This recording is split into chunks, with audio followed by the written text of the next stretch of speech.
I'd like to talk to you today about the difference between VAT exemption and VAT zero rating. Now, for anyone who works with VAT all the time, it's obvious that they're completely different things, but if you only come across VAT every now and then, you might think, well, what's the big deal? If there's no VAT on it, there's no VAT on it, why does it matter?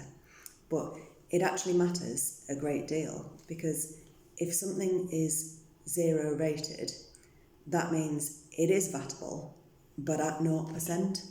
And because it is vatable or taxable, that means that you can actually recover the VAT on any costs you incur in relation to that transaction.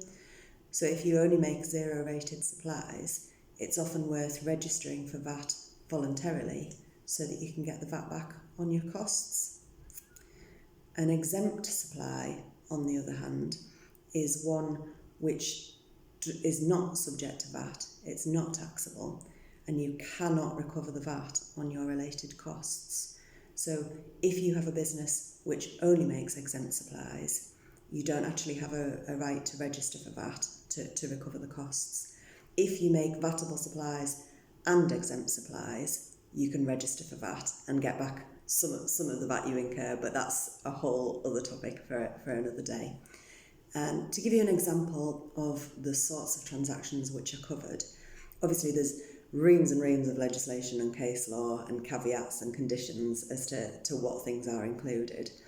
But examples of zero rated transactions, so where you don't charge VAT but you can recover the VAT on the costs, include most foods, the construction of dwellings, books, medicines, children's clothes, things like that. It tends to be the things that are absolute necessities for us to live with. And examples of things which are exempt from VAT, so you don't charge VAT but you can't recover the VAT on your costs, tend to be things, most land-related supplies, although there are a lot of conditions and exceptions to that, insurance, postage, various types of education, and health and welfare types of activities.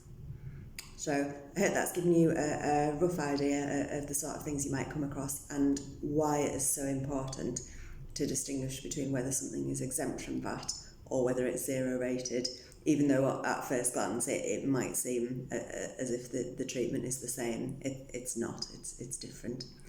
Thanks very much. Bye for now.